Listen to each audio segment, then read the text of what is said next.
Exercice 4. Écrivez un algorithme permettant de déterminer si un nombre entier est premier. Ok.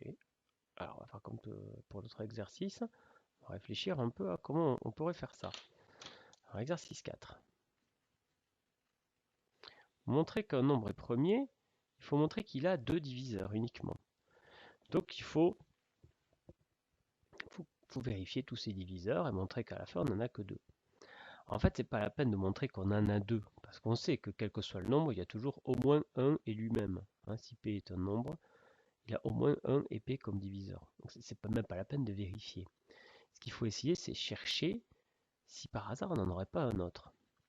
Par exemple, regardons comment on fait nous, et puis on va faire un algorithme naïf qui va reprendre notre façon de faire.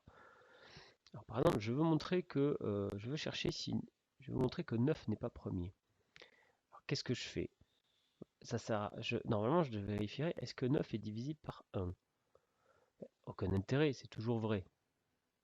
Donc je vais plutôt chercher est-ce que 9 est divisible par 2. Donc je fais 9 divisé par 2, je trouve 4,5. 4,5 c'est pas un entier. Donc j'en déduis que 2 n'est pas un diviseur de 9. Bon. Mais les diviseurs de 9, j'ai quoi comme choix? J'ai tout ça moi comme choix, comme diviseur de 9. Alors, 1, c'est pas la peine de le vérifier puisque il marche toujours. 9, c'est pas la peine de le vérifier puisqu'il marche toujours. Les seuls qu'il faut vérifier, c'est tout ceci. Et donc, il suffit de faire une boucle et de tester systématiquement chacun des nombres plus petits que 9, à part 1.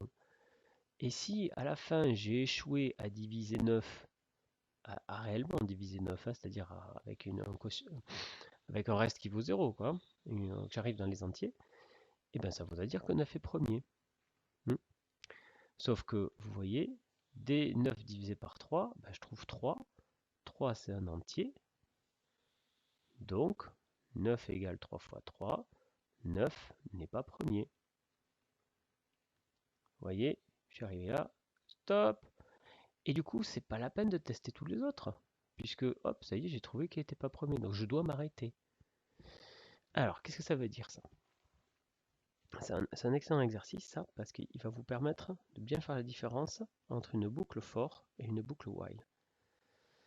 La boucle pour et la boucle tant que en français. La boucle pour, elle va de 1 à 10, 100, 1000, ce que vous voulez, et elle va traiter tous les cas. Ce n'est pas ce que nous voulons ici. Nous voulons une boucle qui traite les cas jusqu'à ce qu'elle en trouve un qui marche, ou qui ne marche pas, peu importe la façon dont vous le voyez. Et ça, c'est la boucle while. C'est la boucle tant que. On fait tant que il ne se passe pas quelque chose. Et c'est ce que nous allons faire. Alors, on va l'écrire ce programme, et on va l'écrire sur calculatrice. Donc, voilà. Alors ça, c'est encore le programme multiple. Donc, je vais le quitter. Et je vais créer un nouveau programme. Nouveau programme que je vais appeler premier. Voilà. Alors, qu'est-ce qu'on lui fait à celui-là? Alors, il faut qu'on ait des diviseurs et qu'on divise. Alors, j'essaie un peu de place. Donc, je vais tout de suite faire ma boucle while. Je vais laisser un peu de place parce que quand vous aurez un peu l'habitude, vous saurez qu'une boucle while, il faut toujours l'initialiser. Alors, while quoi? Alors, tant que...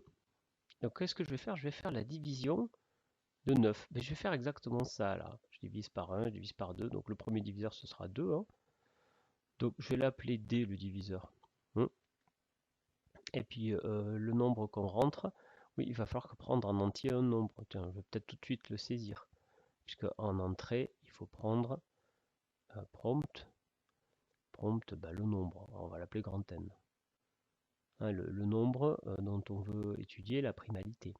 Et ensuite, il faut qu'on se dote d'un diviseur. Alors, le diviseur, on commence à 2, vous vous souvenez? Ça sert à rien de commencer à 1. Donc, je vais appeler D comme diviseur. Bien. Alors, tant que, là, je voudrais un test qui signifie tant que N n'est pas divisible par D. Alors là, regardez ce qu'on va faire.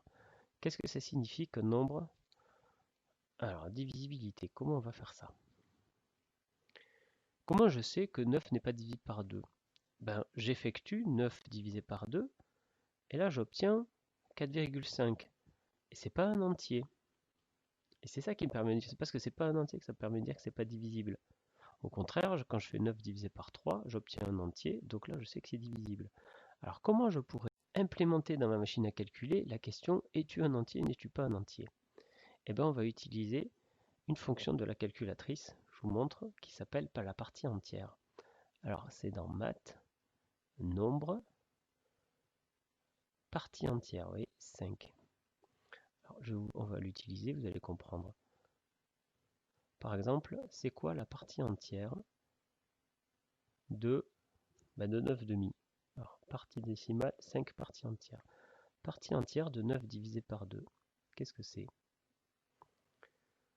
C'est 4. Donc ça fait quoi la partie entière? C'est simple, c'est la troncature à l'unité. Hein. La partie entière de 4,5, ben, qu'est-ce qu'on fait? On arrive, on coupe, c'est 4. Super facile. La partie entière de 1 tiers, ben, 1 tiers ça s'écrit 0, 3, 3, 3, ben, donc sa partie entière c'est 0. Tiens, on teste. La partie entière, donc on a dit de 1 tiers. Donc de 1 divisé par 3. Je peux même l'écrire sous forme rationnelle. Partie entière de 1 tiers, il va me répondre 0. Bien. Alors ça va être très utile parce que je n'ai plus qu'à tester si la division est égale à sa partie entière. Parce que par contre, regardez, si je fais la 9 divisé par 3, si je fais la partie entière de 9 divisé par 3, qu'est-ce que j'obtiens? Regardez, partie entière de 9 tiers. Si vous préférez la partie entière d'un entier, ben c'est lui-même, puisqu'il est déjà entier.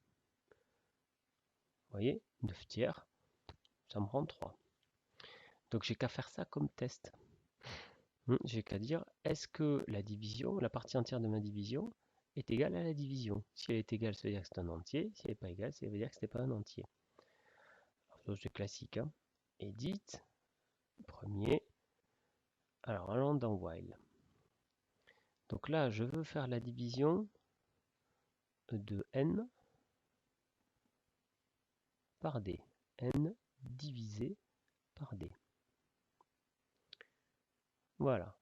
Et ça, la question, c'est est-ce que c'est égal, donc test égal, est-ce que c'est égal à la partie entière de n divisé par d? Alors, maths, nombre, partie entière, n divisé par d.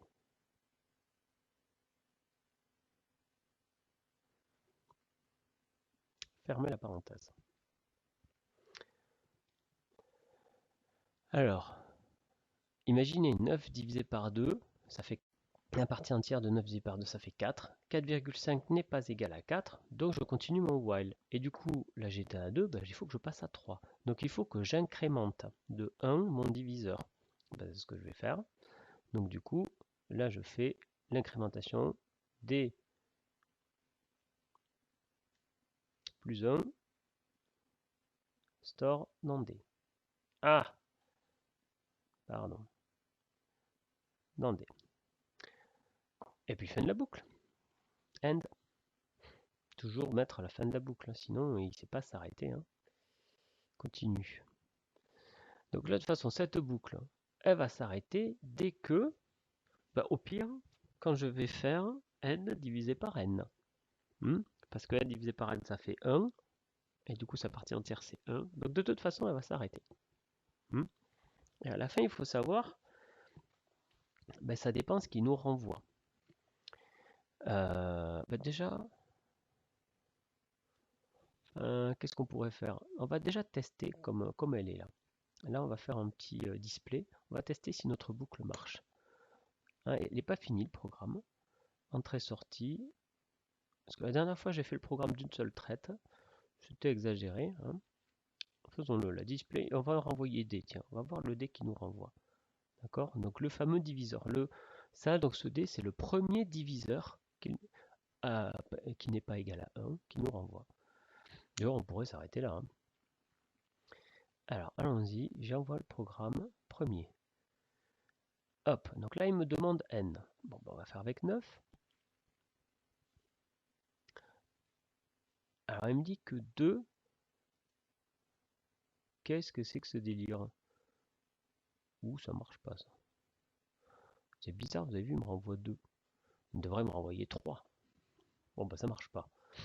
Alors, on va en faire un autre avec 10. Alors là, par contre, avec 10, il devrait me renvoyer 2. Parce que le premier diviseur de 10, c'est 2. C'est 2 fois 5. Est-ce qu'il va me renvoyer 1? Il me renvoie 3. Ok, délire, carrément, quoi. Alors, revoyons notre programme. Qu'est-ce qu'il me fait? Ah, oui, bah oui. Ça y est, on a fait le contraste qu'on voulait, je suis bête. Regardez, c'est tant que c'est égal. Mais non, justement, c'est tant que c'est pas égal. Il faut continuer. Hmm. Là, j'ai fait tant que la division est égale à sa partie entière. Hein, c'est-à-dire tant que la division tombe juste. Bah non, parce que comme elle tombe pas juste, il va sortir tout de suite. Hein, donc au contraire, il ne faut pas mettre égal, il faut mettre différent. Là. Différent, c'est 2. Voilà. Hop, quitter. Relance le programme. Alors on va refaire avec 9. Bon, 9, il me dit que le premier diviseur c'est 3. Très bien. 10. Le premier diviseur c'est 2. Et puis on va ici avec un nombre premier. Donc 7. Là, il est censé me répondre 7. Ouais. Bon, en fait, on pourrait l'arrêter dans le programme. Hein. Vous voyez, il cherche votre programme, il cherche le plus petit diviseur du nombre, qui n'est pas 1. Et donc, bah, si vous trouvez le nombre lui-même, c'est qu'il est premier. On va quand même conclure le programme. Bon, donc j'ai bien fait de tester, vous voyez. On peut toujours tester les petits bouts de programme qu'on fait. Alors, display ID, hop, ça pour l'instant, on supprime. Alors, if, du coup, si le D qui sort là, si le diviseur qui sort, il est égal au nombre. Il est égal à grand N. Alors ça veut dire grand N, pas grand M.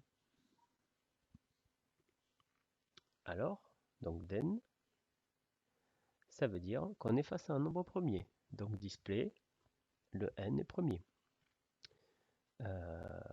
Hop, non pardon, programme, entrée-sortie, display, le nombre est premier.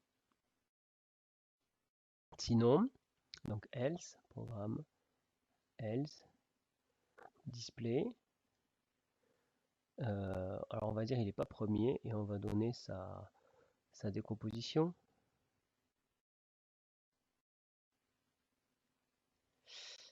Est-ce qu'on met ça, je suis trompé encore une fois, donc alpha, virgule. Est-ce que ça marche si je mets virgule D, le diviseur? On va voir. On va donner le diviseur. Allez, testons ça. Alors, 9. Il est composé et il me donne 3.